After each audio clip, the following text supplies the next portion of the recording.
ich habe das Gefühl, wie Gott manchmal sagt, gib mir mal das, was du hast, gib mir deine Energie, deinen Glauben, den du hast, und ich werde das Beste daraus machen. Und ich habe gedacht, was würde passieren, wenn wir anfangen, genau an dem Ort, wo wir sind, in dieser Schulklasse, in dieser Lebenssituation, wo wir sind, mit Gott zusammen einfach unser Bestes geben. Nicht irgendwo zu sagen, irgendwann, wenn ich dann älter bin und dann mehr Möglichkeiten habe, dann fange ich dann an, einen Unterschied zu machen. Sondern sagen, mit dem, was ich habe, dem Umfeld, das ich habe, gebe ich jetzt einfach mein Bestes. Darum haben wir auch recht herzlich alle begrüßen, auch immer wieder hier auf YouTube an die Predigt nachschauen. Geben wir ihnen einen lauten Applaus hier aus dem Kaukofen raus. So schön habt ihr eingeschaltet.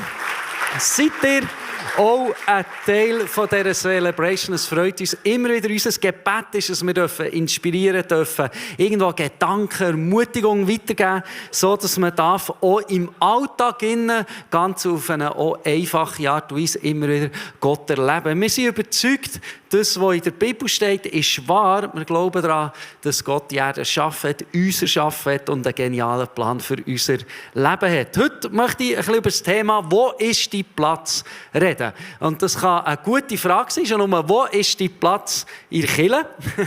Immer am gleichen Ort herhockst, dann darfst du das nächste Mal an einem anderen Ort herhocken und dann hast du nachher einen neuen Platz. Aber es geht mehr darum, wo ist dein Platz auch so ein bisschen im Leben. Es ist eine Frage, glaube ich, wo wir manchmal schon vielleicht alle damit kämpfen, wenn wir irgendwo in eine Gruppe reinkommen oder irgendwo in eine Dynamik oder vielleicht eine Arbeitsstelle haben und nicht genau wissen, was ist unsere Rolle, was ist jetzt genau von uns verlangt, was ist die Idee, die wir hier machen sollen. Und oftmals kämpfen wir vielleicht auch ein bisschen mit dem, dass wir nicht wissen, was ist genau unser Platz ist. Aber ich bin überzeugt, eben, wenn wir auch diesen Weg gehen, Gott als Boden haben in unserem Leben, dürfen wir auch selbstbewusst immer wieder unseren Platz finden.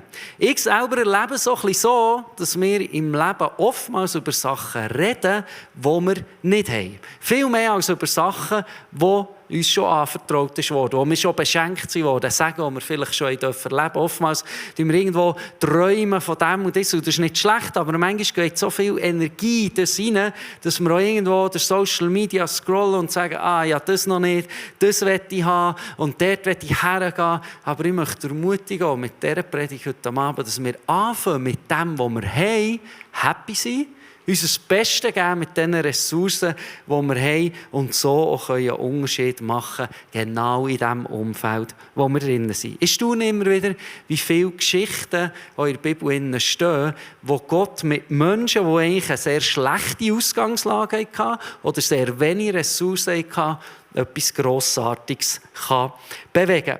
Eine berühmte Geschichte aus der Bibel, die ich euch schnell ein bisschen erzählen möchte, spannende Begebenheit war. Jesus war mit den Jüngern unterwegs und hat das Wort erzählt und predigt und irgendwo sein Herz steht und all das.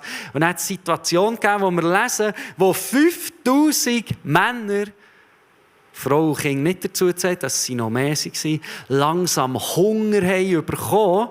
Und Jesus hat gesagt, jetzt wollen wir diesen Menschen zu essen geben. Und die Leute, also die Jünger, das waren so ein bisschen die Nachbadis von Jesus, die mit ihm unterwegs waren, die haben sich dann überlegt, ja, das ist eine gute Idee, aber wie machen wir das? Und Jesus hat so gesagt, ja, was machen wir denn? Und einer von diesen Jüngern hat sofort ein Budget machen und gesagt, das wird ein Vermögen kosten. Also noch, wenn wir ins nächste Dorflädeli säckeln, das auskaufen und dann noch das nächste Lädeli nehmen, das wird so viel kosten, wir vermögen das gar nicht. Und das ist spannend, wie Jesus dann schon sagt, nein, es ist nicht eine Ressourcenfrage, sondern wir müssen einfach eine Lösung haben. Und ich habe gelesen und gedacht, stellt euch vor, ein Langnau-Match, Hockeystadion, 5000 Leute, und alle haben Hunger. Und er keine Langnau-Pommes mehr, gar nichts, einfach nichts. Und dann sagt Jesus, sie das ganze Stadion fuhren hier. Ich weiss nicht, wie sie gemacht haben. Ich wäre auch einfach davon gelaufen und heimgegangen. Und mal geschaut, was ist passiert. Das ist aber spannend. Dann kommt der kleine Bübel und er sagt, ich habe nur noch ganz wenig Langnau-Pommes. Nein, er sagt, ich habe einfach hier 5 Gerstenbrot und 2 Fische. Und er sagt es wie so einer, hat das auch mitbekommen, kann man vorstellen. Und dann sagt einer von den Jüngern, es geht zu Jesus, sagt, wir haben einfach den Knirps da. Und der will seine 5 Gerstenbrot, er hat auch lieber Weckli als Gerstenbrot, versteht man. Und 2 Fische will er geben. Wir lesen Johannes 6,9, hier ist ein kleiner Junge mit 5 Gerstenbroten und 2 Fischen. Doch was nützt uns das bei so vielen Menschen? Und er ist spannend, wie Jesus sagt, wir nehmen das, was wir haben, und er tut eines der spektakulärsten Wunder, wo er aus dem Wenigen, das der Bibel geben kann, so viel daraus macht, dass die ganze Menschenmenge essen kann. Wir lesen, dass dann die Körbe sind voll waren. Jesus hat ein Wunder da. Es hat so viel zu essen gehabt, so viel lang noch Pommes hat es gehabt, dass am Schluss alle satt waren. Und zwar hat es dann noch zu viel gehabt.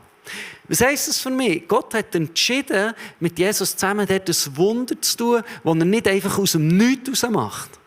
Sondern er hat entschieden, da ist eine Bibel, der gibt etwas und aus dem mache ich mehr. Und das heisst für mich, gib Gott, was du hast, und er wird Grossartiges damit bewegen. Weil wie ich am Anfang gesagt habe, ich habe manchmal das Gefühl, wir sind so fokussiert auf das, was wir nicht haben. Vielleicht sogar den Platz, den wir noch nicht haben. Und wir tun so viel Energie da rein geben. Aber ich habe das Gefühl, wie Gott manchmal sagt, gib mir mal das, was du hast. Gib mir deine Energie, die Glauben, die du hast. Und ich werde das Beste daraus machen. Und ich habe gedacht, was würde passieren, wenn wir anfangen, genau an dem Ort, wo wir sind, in dieser Schulklasse, in dieser Lebenssituation, wo wir sind, mit Gott zusammen einfach unser Bestes geben. Nicht irgendwo zu sagen, irgendwann, wenn ich dann älter bin und dann mehr Möglichkeiten habe, dann fange ich dann an, Unterschied zu machen. Sondern sagen, mit dem, was ich habe, dem Umfeld, das ich habe, gebe ich jetzt einfach mein Bestes. Und darum möchte ich ermutigen, hol einfach alles raus an dem Ort, wo du im Moment bist. Sag nicht irgendwo, nächsten Sommer werde ich dann mein Leben verändern. Fang an, indem du morgen mit einer neuen Einstellung an den Ort hergehst, wo du im Moment dran bist. Und ich glaube, Gott sieht unser Herz. Es geht ihm nicht darum, wie viel wir Ressourcen haben. Und das kann jetzt so tönen, gib. Es kann manchmal schon sein, dass wir einfach sagen können, okay Gott, ich habe nicht viel Glauben, dass das eine gute Woche werden kann. Dass ich erfolgreich durch die Prüfungen durchgehen kann. Dass ich meinen Platz kenne nächste Woche. Weil ich kenne da all die Leute in der Klasse und ich weiss, wie mühsam es wird. Aber wir können ja manchmal einfach sagen, okay Gott, ich habe klein Glauben, dass es eine andere Woche werden kann. Und das ist für mich auch schon etwas, wo Gott wie das Kleine, das wir haben, kann nehmen und etwas Grösseres daraus machen. Ja, in meiner Zeit, so in der Schulzeit, so 5., 6. Klasse, habe ich die Möglichkeit bekommen, an einem Wochenplatz meine Dienste tun, für ein bisschen Geld zu verdienen. Und das war sehr lustig, weil ich bin ins Haltersheim gegangen dort, als Gehilfshausabwart. Also war dort die Idee, dass ich dann auch viel natürlich wische und dann so Jetten und Sachen. Und ein Job, den ich immer machen musste, ist, weil im Altersheim hat sehr viel Karton gegeben. Ich musste das Karton schön so auf einen Biggie tun. Wisst ihr, was meine Hauptfrage die ganze Zeit war? Würde es euch auffallen, wenn ich einfach auf das Karton liege und so beide Arme heben, wenn ich verwutscht werde, wenn ich einfach würde sagen, ja, ich habe es einfach ein bisschen zusammenstunken. Und ich habe mir überlegt, so könnte ich eigentlich sehr lange am Nachmittag dort ein Nücki nehmen und so ein bisschen die Hände drum haben. Wenn jemand kommt, schauen, kann ich einfach sagen, ja, ich habe es einfach schnell zusammentun. Und ich war nie ganz sicher gewesen, ob ich jetzt das so machen soll oder nicht. Und manchmal, weiss ich noch, bin ich dann wirklich so ein bisschen hergelegt und dann habe ich so ein schlechtes Gewissen gehabt und dann bin ich gleich wieder aufgestanden. Aber ich habe dort wirklich, muss ich auch ganz ehrlich sagen, sehr viel Zeit verplattert, manchmal mit dem Karton. Und das heisst, wir haben nicht gerne gejettet. Und beim Jetten war es eben auch viel langweiliger gewesen. Und ich wusste, wenn ich einfach lang habe, am Karton. Aber ja, sie waren irgendwie gleich ganz freundlich zu mir dort. Aber das Coole ist, dieser Wochenjob hat mir 2 Sachen gelernt. Das erste ist, ich wusste, meine Hauptbegabung, die ich von Gott habe bekommen, ist nicht handwerklich. Weil ich einmal etwas eigentlich lösen, eine Schraube lösen. Und ich habe so lange die Schraube angezogen auf die falsche Seite, dass dann das Ding vermundet war. Und ich dachte, ich bin doch genug stark, dass ich die Schraube lösen kann. Und nachher ist eben der Chef irgendwann gekommen und hat gesagt, das ist immer noch nicht. Und er hat gesagt, nein, es klemmt einfach. Und er natürlich, ein stämmiger Mann, nachher hat so in die andere Richtung, dann hat er mich so angeschaut. Und dann habe ich etwas gelernt. Auf ist wieder an, in diese Seite. Und zu ist wieder Z zusammengehängt in diese Seite. Heisst aber immer noch, dass ich mega überlegen muss, wie tue ich zu oder nicht zu. Aber ich bin besser geworden. Gut, das war das Erste, was ich gelernt habe. Das Zweite war spannend. Ich habe 30 Franken pro Nachmittag bekommen. Ich weiss noch, bevor es den ersten Lohn gegeben hat meine Mama sich Zeit genommen und gesagt, Timon, jetzt hast du hier deinen ersten Lohn. Wichtig ist, du dir überlegen, was du mit dem machst. Weißt, da kann man ein Budget machen. Schau, ich selber habe das so gelernt. Dann hat sie mir so gezeigt, weißt, ich habe so wie Kuvert, Sachen, da tut man dann etwas draufschreiben, für was das ist. Und wenn dann Geld kommt, kann ich das so verteilen in die Kuvert rein, dass ich dann für das, was ich brauche, wieder aus diesem Kuvert rausnehmen kann. Und das war eigentlich nicht sehr spektakulär, aber mir hat das so imponiert. Und dann habe ich aus diesen 120 Franken ein Excel programmiert, wo ich sicher etwa 15 verschiedene Budgetposten gemacht habe, wo ich nachher gesagt habe, oh ja, das Fakt, das waren wie meine Kuvert, die ich gefüllt und habe gelernt, eine Leidenschaft von mir zu entdecken. Und warum erzähle ich das? Ich glaube, meine Mama hat dann nicht irgendwo eine krasse Ausbildung gehabt, oder was immer sie jetzt geschafft, sich die Zeit zu nehmen und mir mit dem, was sie vielleicht hatte, einfach zu dienen. Ich weiss nicht, wie das dann aussieht, ob sie gestresst war oder nicht, ob ich noch schöne Fragen gestellt habe, wie man das ja macht, wenn man interessiert wirken. Fragen stellen ist schon ein Gratis-Tipp, wenn ihr unterwegs seid. Immer Fragen stellen, aber also ja, probiert mich wirklich auch zu interessieren, aber das ist ein gutes Zeichen. Aber ich weiss nicht, was dann wirklich, wie die Stimmung war. Aber für mich ist, wenn ich zurückdenke, ist wie meine Mama hat einfach die Zeit gehabt, die sie dann hatte, und hat das gegeben, was sie hat.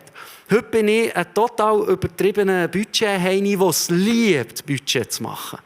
Ich liebe das ganze Jahr zu planen an Kosten, die kommen könnten. Und ich durfte letzte Woche ein Budget machen für unser Lädeli, das wir hier haben, wo mittlerweile 6 Firmen sind und 60 Angestellte. Und ich sage euch, das sind viele Zahlen miteinander. Und ich habe es geliebt. Aber was wollte ich mit dem sagen? Was ist aus dem heraus entstanden?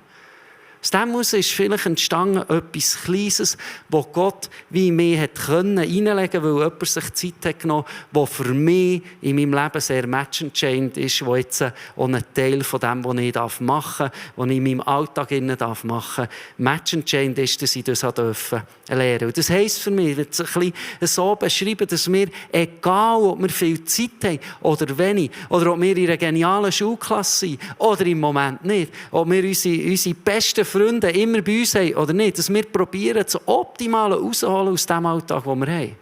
Es ist so easy, immer irgendwo entfernt zu leben. Du sagst, wenn ich die Lehre fertig habe, wenn ich geheiratet bin, ja, wenn ich Vater bin, wenn die Kinder draussen sind, wenn ich Grossvater bin, wenn ich passioniert bin. Sondern in dem Moment, wo wir jetzt sind, mit den Ressourcen, die wir haben, das Beste geben.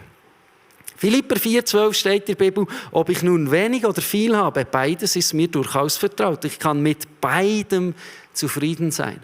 Das ist spannend, wie der Paulus das sagt, der alles erlebt hat. Zeiten im Gefängnis, Zeiten, wo er umreisen durfte, die Botschaft von Jesus weitertragen. Ich glaube, wo er viele Menschen lernen kennen. Er hat gesagt, beides ist mir vertraut. Ob ich jetzt wenig oder viel habe, ich probiere, mein Bestes zu geben, dort, wo ich bin. Und ich glaube, wie ich schon ein bisschen am Anfang gesagt habe, manchmal geben wir zu viel Aufmerksamkeit bei dem, was noch nicht da ist. Zu viel bei dem, was noch nicht kommt. Und verpassen es vielleicht sogar ein bisschen, den Moment zu nehmen und vielleicht auch die Chancen dort rauszuholen. Auf die Leute eingehen, die im Moment bei uns sind, in einer Pause, in der Schule, in ihrer eigenen Familie, daheim. Wie zu sagen, das ist jetzt der Ort, wo ich bin. Und ich probiere für eine gute Stimmung, auch für irgendwo, auch eine göttliche Stimmung, mein Bestes reinzugeben. Und ich möchte ermutigen, auch für mich selber, ich weiss, es ist ein menschlicher Kampf, immer wieder sich auch zu entscheiden für das. Wie zu sagen, ich nehme das, wo ich im Moment bin und gebe mein Bestes. Ich glaube, auch so die Platzfrage geht für mich so ein bisschen ins Gleiche hinein, weil wir können schnell sagen, das Umfeld ist nicht fair zu mir. Es ist nicht der richtige Ort. Aber ich bin überzeugt, Gott braucht viel mehr die Situation, in der wir drinnen leben, für uns zu formen, als dass er einfach daran interessiert ist, jedes Mal, wenn wir ins Gebet beten, unsere Situation zu verändern. Und er möchte unseren Charakter trainieren. Oftmals braucht er sogar Menschen, wo man eigentlich, also, die habt das alle nicht, oder? Aber es gibt manchmal so Menschen, ja, die auch mega gerne. Ja, klar, lieb die Nächste. Ja! Aber ich habe gelernt, ich habe das Gefühl, Gott lässt manchmal so Menschen zu, weil er uns irgendetwas weitergeben will. Weil wir irgendwo an diesem Platz das Beste rausholen, was wir auch im Moment haben. Und ihr habt euch sicher alle schon gefragt, essen wir heute hier noch zusammen zur Nacht, gell, an diesem Tisch?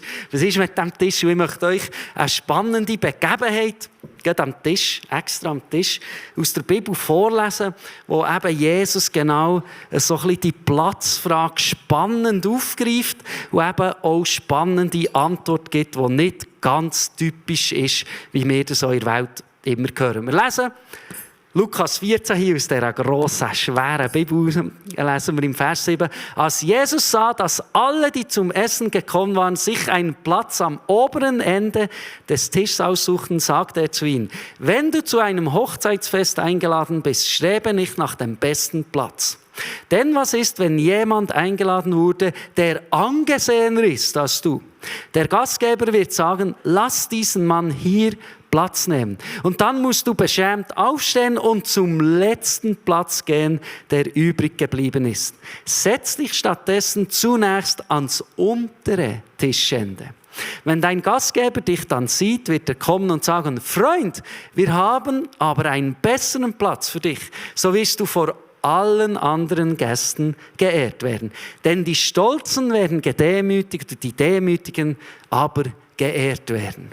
Jesus braucht das Beispiel, wo er sagt, da ist ein Gastgeber, der zuoberst am Tisch hockt und nachher sind die Leute eingeladen. Und er sagt, wenn du eingeladen bist, zum Glück gibt es Tischkärtchen auch in den meisten Fällen, kann dir so etwas nicht passieren, aber sinnbildlich sagt Jesus mit dem, wenn du kannst auswählen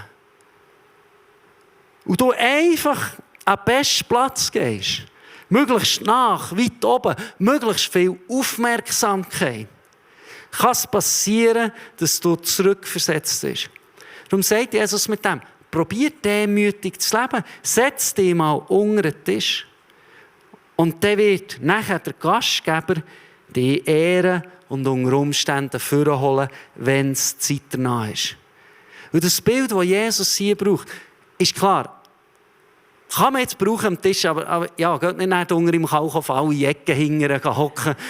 Wir wissen ja nicht genau, wo jetzt oben am Tisch ist. Und der Gastgeber, der ist omnipräsent, das haben alle ihren Platz, ist kein Problem.